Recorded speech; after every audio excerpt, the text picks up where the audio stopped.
प्रणाम, नमस्कार, वंदे मातरम। मैं गजेंद्र प्रसाद मधुबनी से आपका भाई, और आज आपसे मिलते हुए बहुत ही अच्छा लगा है। और आज हमारे चैनल शिव का संस्कृति पे आए हुए हैं विपुल कुमार जी, और विपुल कुमार जी के विषय में बताऊंगा। और मैं आपको इतना बता दूंगा, बड़ी खुशी होगी आपको भी, कि ये शिव शिष्य परिवार के थर्ड जनरेशन है। यानी शिव शिष्यता में इनके दादाजी भी शिव को गुरु माने थे, इनके पिताजी बहुत काम किए हैं हमारे क्षेत्रों में और सीमावर्ती इलाकों में, और अभी गुरु भाई विपुल जी कर रहे हैं। तो आइए उनसे ही मिलते हैं और सारी बात इनसे ही पूछते हैं। प्रणाम गुरु भाई। प्रणाम। तो आपका शुभ नाम क्या हुआ? मेरा नाम विपुल कुमार राय जी, पूरा परिचय दीजिए भैया। विपुल कुमार राय है जी। मधुबनी जिला के हरलाखी प्रखंड के जी। करुणा गांव में मेरा घर है। जी बिल्कुल। जो यहाँ से लगभग 35 किलोमीटर, मधुबनी से 35 किलोमीटर की दूरी पर वो गांव अवस्थित है। जी। हम लोग नेपाल बॉर्डर के सटे हुए हैं, सीमावर्ती इलाके में हम लोग पड़ते हैं। जी। हमारे पिताजी सत्यदेव प्रसाद राय, उनको भूलन गुरु भाई के नाम से लोग जानते हैं। भूलन भैया के नाम से लोग जानते हैं। जी। हमारे दादाजी अब तो शरीर में नहीं है, शरीर में नहीं है, लेकिन बहुत गुरु कार्य किए। जी। तो हमारे दादाजी मिथिलेश राय हुए। जी। तो सबसे पहले ये गुरु शिष्य का जो हमारे यहाँ जो परंपरा हुआ, महादेव गुरु से जो जुड़ा हुआ साहेब श्री के माध्यम से, वो हमारे दादाजी पटना गए। जी। पटना में हमारे चक्रपाणी फूफा, यानी आपके दादाजी भी शिव को गुरु माने थे? जी। अच्छा, तो दादाजी माने, पिताजी माने, आप माने, यानी आप तीसरी पीढ़ी हैं। जी। सन 1997 को हमारे दादाजी शिव को अपना गुरु बनाए। जी। साहेब श्री उनकी नामों की घोषणा किए पटना के अफसर फ्लैट में। साहब श्री स्वयं घोषणा की? जी। पटना के अफसर फ्लैट में उनकी नामों की घोषणा हुई। हमारे चक्रपाणी फूफा थे, जो साहेब श्री के बहुत ही प्रिय मित्र। हाँ, चक्रपाणी जी, उनको मैं देखा हूँ। तो साहेब श्री भी हमारे शरीर में नहीं है, और हमारे चक्रपाणी फूफा भी शरीर में नहीं है। यानी चक्रपाणी जी जो आपके फूफा थे, साहब श्री के मित्र, प्रिय मित्र। जी। गुरु भाई भी बाद में वो शिष्यता में भी आए, लेकिन प्रिय मित्र उनके होल फैमिली से, पूरे परिवार से वो उनकी मित्रता थी। जी। चलिए, बहुत बड़ी बात। साहेब श्री के पिताजी थे विश्वनाथ शर्मा जी, उनसे भी उनका मित्रता थी। उनके भाई थे हरानंद जी, साहब श्री के छोटे भाई, उनसे भी उनकी मित्रता थी। जी। वो परिवार में आते जाते रहते थे बराबर, तो उनका लगाव रहता था। जी। ये मित्र थोड़ा हट के मित्र थे। ये जो है ना अंतरंग मित्र थे। ये थोड़ा जिद्दी करते थे। अच्छा, वो मित्रता में तो होती है जी, लेकिन साहेब श्री ना उनका बातों को बुरा मानते थे, ना साहेब श्री की बातों को हमारे चक्रपाणी जी बुरा मानते थे। तो हमारे बाबा जब एक बार वहां गए पटना डेरा पर, तो उन्होंने कहा कि चलिए साहेब श्री के पास, आप महादेव को बाबा तो बना जानते हैं कि महादेव बाबा हैं, और भगवान के रूप में भी पूजा अर्चनाएं हम लोग का परिवार कर रहा है, तो चलिए उनको गुरु जीवन में कायम किया जाए। जी। तो साहेब श्री अफसर फ्लैट में रहते थे, वहां गए चक्रपाणी जी के साथ हमारे दादाजी। तो वहां साहेब ने उनकी नामों की घोषणा, पहले साहेब श्री की बातों को उन्होंने सुना। सुनने के बाद उनको पता लगा कि सचमुच में महादेव गुरु जीवन में हो सकते हैं। उन्होंने अपनी नामों की घोषणा करवा लिया। साहब से स्वयं किए, आपके दादाजी के नाम का? जी। वहां पर उनकी नामों की घोषणा हुई। जी। दीदी नीलम माँ भी वहां पर थी, मौजूद थी उस डेरा पर। उस समय लवली दीदी लोग बहुत छोटी थी। हाँ, लगभग 97 ईस्वी की बात है, 1997 की। तो बाबा वहां से चले आए, और जब घर पर आए तो हमारे पिताजी को बोले कि तुम भी महादेव को अपना गुरु बना लो। आपके दादाजी आपके पिताजी को बोले? हाँ। तो उनको समझ में नहीं आया पिताजी को। इसलिए समझ में नहीं आया कि वो सोचते थोड़ा कम थे। अच्छा। लगभग हमारे दादाजी को 7 गो बच्चा था। अच्छा। उसमें 6 गो लड़की, और हम एक लड़का जो हमारे पिताजी थे। अच्छा। एकलौता पुत्र थे। दुलारू थे। पढ़ने के लिए भी बहुत सारा व्यवस्था बाबा लगाया। जो हुआ सो पढ़े।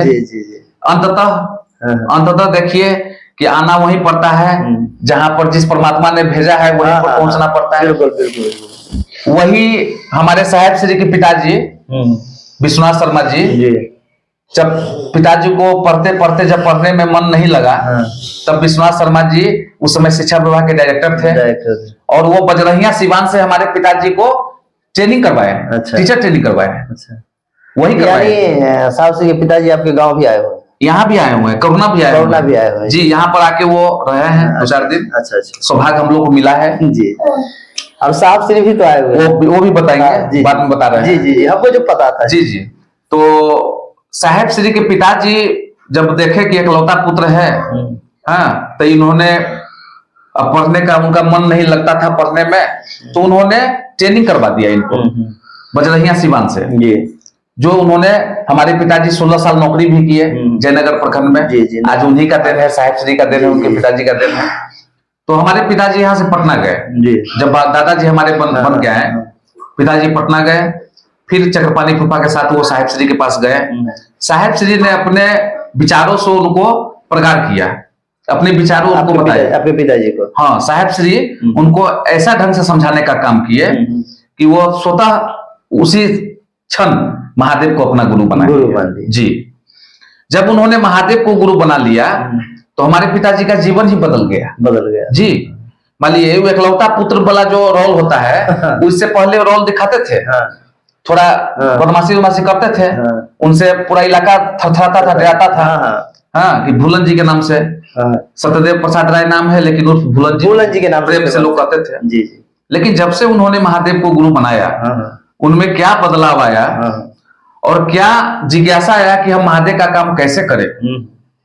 उन्होंने महादेव का काम बेखूबी निभाने का काम किया और ईमानदारी से किया जी। और साहेब श्री, वो रहता है ना कि स्कूल में डंडा लेके मास्टर खड़ा रहता है, तो साहेब श्री हर समय हर पल पल पर मार्गदर्शित किया हमारे पिताजी को जी। और मार्गदर्शित करके नीलम दीदी का प्यार मिला और साहेब दीदी का जो है सो मार्गदर्शन मिला। और ये दोनों जो मिलता गया तो गुरु काम त्रितम गति से होता गया। मैंने देखा कि इससे पहले मधवापुर प्रखंड में हमारे गुप्ता भाई लोग थे।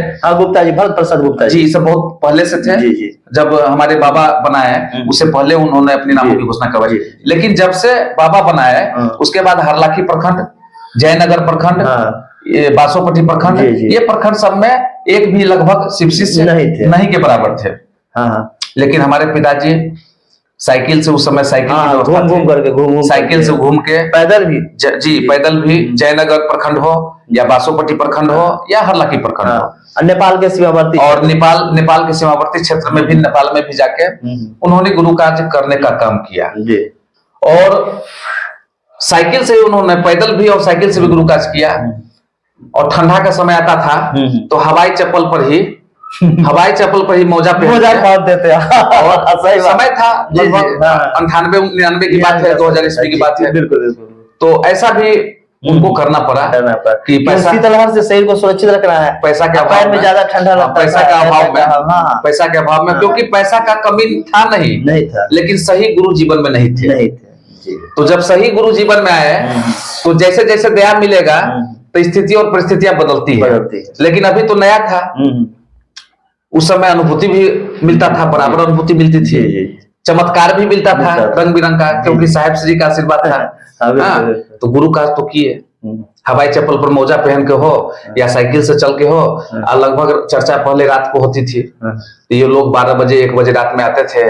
हाँ, और गुरु भाई लोग थे जो इनका सपोर्ट भी करते थे। तभी तो भूलन भैया का किया हुआ बहुत सारा गुरु कार्य है, पूरे क्षेत्रों में सभी जगह उनकी पहचान है, सब कुछ है। और अभी आप पिताजी के मार्गदर्शन में चल के, लेकिन पिताजी जब महादेव को अपना गुरु बनाया, उनका जीवन का रास्ता बदल गया।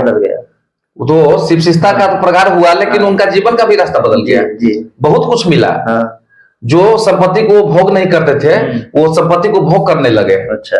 जीवन में बहुत सारे हासिल होने लगा, ज्ञान मिलने लगा, और साहेब श्री और महादेव गुरु के आशीर्वाद से नौकरी भी मिला। अच्छा। धनियापट्टी, जयनगर प्रखंड के धनियापट्टी मुसरी में शिक्षक जी नौकरी मिला। यही ना गुरु का दया है। साहेब बराबर कहते थे कि आप कुछ रोजगार कीजिए, रोजगार कीजिएगा, आपका परिवार खुशहाल रहेगा, आप खुशहाल रहिएगा, तब ना गुरु का काम कीजिएगा। अगर खुशहाल नहीं रहेंगे तो गुरु के दरबार में हम चोरी खोजेंगे, चोरी करेंगे। ऐसा करना नहीं है। न गुरु को हमको बदनाम करना है, न साहेब दीदी को बदनाम करना है। तो साहेब दीदी कहते थे कि आप नहीं होता है तो कम से कम एक पान का दुकान खोल लीजिए, आप रोजगार कीजिए, रोजगार कीजिएगा, आप सुख रहिएगा तो गुरु भी आपका सुख में रहेगा। और गुरु का काम करते हैं तो गुरु जिम्मेवारी लेते हैं। उन्होंने किया जी। एक समय की बात है, पिताजी गढ़बरुआरी में महोत्सव था, वहां से हमारे पिताजी आए साहेब श्री के सानिध्य से। इनका तबियत खराब हो गया जी। तो अचानक बहुत तबियत खराब होने के बाद वो पटना गए। उनका ब्रेन काम नहीं करता था। बहुत सारा डॉक्टर ने इलाज किया, साहब श्री से भी फोन पर बात हुई, वो भी बोले फलाने डॉक्टर से दिखा लो, लेकिन बहुत सारा दवा दिया, बहुत सारा खर्चा हुआ, लेकिन ठीक नहीं हुआ। ये अनुभूति है, ये पिताजी के जीवन में अनुभूति बता रहे हैं। ऐसा बहुत सारा अनुभूति बीता है कि जो गलत दिशा में जा रहे थे तो सही दिशा में आए, जीवन में सफलता नहीं थी तो सफलता मिला, नौकरी मिला। आज यानी महादेव का काम किए तो महादेव अपनी जिम्मेवारी को निभाते हुए पूरा दे दिए, जी जी, मजदूरी दे दी उनको, जी जी, लेकिन उसके बावजूद भी उनका मन खराब हो गया। लेकिन डॉक्टर साहब मानसिक संतुलन तो डॉक्टर साहब बोला कि कब ये ठीक होंगे, कोई ठीक नहीं, किसी को पहचानते नहीं थे।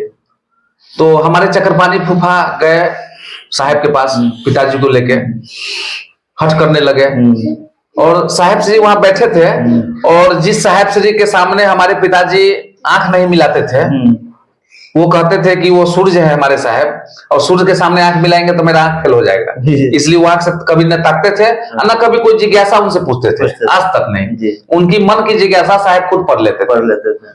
तो उन्होंने ऐसा प्राय देखा गया है कि लोग जिज्ञासा लेके जाते हैं, मन में रखते हैं जी, और साहब से जिज्ञासा को इस परिस्थिति में उन्होंने वहां पहुंचा कि उनका वहां पहुंचने लायक स्थिति नहीं थी, लेकिन साहब श्री ने सारी बातें सुना, और पिताजी थोड़ा ऐसे ढंग से बैठे हुए थे कि हम लोग अगर देखते तो कहते कि ये तरीका बैठने का नहीं है। नीलम दीदी, हमारी दीदी माँ आई, ममता मई माँ, बोली कौन ऐसे बैठे हुए हैं, तो भूलन जी है। तो भूलन जी तो अभी 2-4 दिन पहले हम लोग फ्लैट खाली किए थे तो आए थे, तो फिर ऐसे बैठे, क्या हुआ इनको। तो सारा बातों को जो हमारे फूफा जी, हमारे मुखिया जी, गुरु भाई जो है भरपट्टी के, जो बात उन्होंने साहब को कहा, साहब पूरी बात हमारी दीदी माँ को बता दी, एक एक बात बोले। तो बोले साहब, बोले फूफा जी को, चक्रपाणी तुम भूलन गुरु जी को ले जाओ फलाने डॉक्टर से एक बार दिखाओ। तो बोले नहीं, हम नहीं ले जाएंगे, अब जो करना है, ये गुरु काम में दीवाना हुए हैं आपके कहने पर, तब जो होगा सो यहीं पर रहेंगे, कहीं जाएंगे नहीं। तो साहब श्री ने उनको एक मार्ग बताया कि रुद्राक्ष की माला ले लो, और तुम जपने आता है ना, तो कहते हैं कि हमको जपने नहीं आता है, हम नमः शिवाय 1 नमः शिवाय 2 करते हैं, हमको जपने नहीं आता है। तो मुखिया जी गुरु भाई को जवाबदेही मिला कि आप नमः शिवाय का जाप कीजिए, और बायां हाथ से कीजिए और दाहिने हाथ से इनको जो उपाय बताए वो बता दिए। लेकिन हमारे फूफा जी के डेरा पर आए पिताजी, ये उपचार हुआ, देखिए 24 घंटा के अंदर पिताजी हमारे ठीक हो गए। और अभी आपने जो सुना साहब श्री उपाय बताया, ये अनुभूति है, ये केवल सबके लिए नहीं है जी। ये साहब श्री सबके लिए सब उपाय बताते थे, इसलिए इसको आजमाने की कोशिश ना करें, बस साहब श्री के बताए हुए मार्ग पे चले। जी, तो साहब श्री परमात्मा का स्वरूप थे। उन्होंने उपाय बताया इसलिए कि आज शिव सीता कलंकित हो जाएगा। जो भूलन जी खाली पैर गुरु का काम किया, आज कहने की बात नहीं है। आज हमारे उसके प्रतिष्ठा हमारा शंभू गुरु भाई है जयनगर में, हमारे खड़गा गुरु भाई थे, जयनगर में महोत्सव हुआ है, और तो उसके बाद आपके पिताजी स्वस्थ हो गए और घर आ गए, गुरु का काम करने लगे। और आपको जो अनुभूति में आपका घोषणा कैसे बता रहे हैं, हमारी घोषणा सन 2000 ईस्वी को, हम गया जिला में रहते थे, वहां अपना पढ़ाई करते थे। तो हमारे पिताजी गए एक बार हमको लाने के लिए, तो वहां से आए तो बोले कि चलिए साहब के पास, आप भी महादेव को अपना गुरु बना लीजिए। तो हमारा भी सौभाग्य हुआ, हम भी अफसर प्लेट में गए। वहां गए तो नीलम हमारी दीदी माँ और साहब श्री बैठे हुए थे, तो हमारी नामों की घोषणा वहां दीदी माँ के माध्यम से हुआ। बताइए, आपके दादाजी का घोषणा साहब श्री के माध्यम से, आपके पिताजी का घोषणा भी साहब श्री के माध्यम से, और आपकी घोषणा दीदी माँ के माध्यम से। दीदी माँ, हमारा सौभाग्य है कि दीदी माँ हमारा घोषणा 2000 ईस्वी को किए, और साहब श्री ने पीठी पर हाथ देके बोला कि अब यही सब ना गुरु का काम करेगा, हम लोग तो बुढ़े हो गए हैं, गुरु का काम तो यही सब करेगा, जो नया जनरेशन है गुरु का काम यही बढ़ाएगा। तो ऐसा सौभाग्य मिला है, और जहां तक हमको बना, हम कभी किसी को गुरु नहीं बनाए थे जीवन में। बहुत सारे भाई बहन होंगे जो बहुत से मानवीय गुरु भी बनाए होंगे, लेकिन हम तो स्टूडेंट लाइफ में थे। लगभग 2002 ईस्वी में मैंने मैट्रिक का परीक्षा दिया। अब समझिए कि 9th क्लास में मैं था उस समय में, तो उस समय किसको गुरु बनाता, हमारे गुरु तो विद्यालय के गुरु थे। तो मैंने जीवन में प्रथम गुरु शिव को बनाया साहब श्री के कहने पर जी। और दीदी माँ हमारी घोषणा किए, आज जो भी है, जो साहिब श्री के बदौलत है, महादेव गुरु के बदौलत है, जी। हम लोग का जीवन बदला है। जी। जीवन में बहुत सारा परिणाम मिला है। जी। जीवन सुखमय हुआ है। पहले संपत्ति हमको भोगता था, अब हम संपत्ति को भोग रहे हैं। जी। तो इस वीडियो में आपने देखा कि इनके पिताजी का घोषणा साहब से ही किए, इनके दादाजी का घोषणा साहब से ही किए, इनका घोषणा दीदी माँ किए। तो वीडियो बहुत लंबी हो जाएगी, तो इसके आगे की कहानी के लिए आपको इसके अगला भाग को देखना चाहिए। तब तक के लिए आप सभी को प्रणाम, नमस्कार, वंदे मातरम।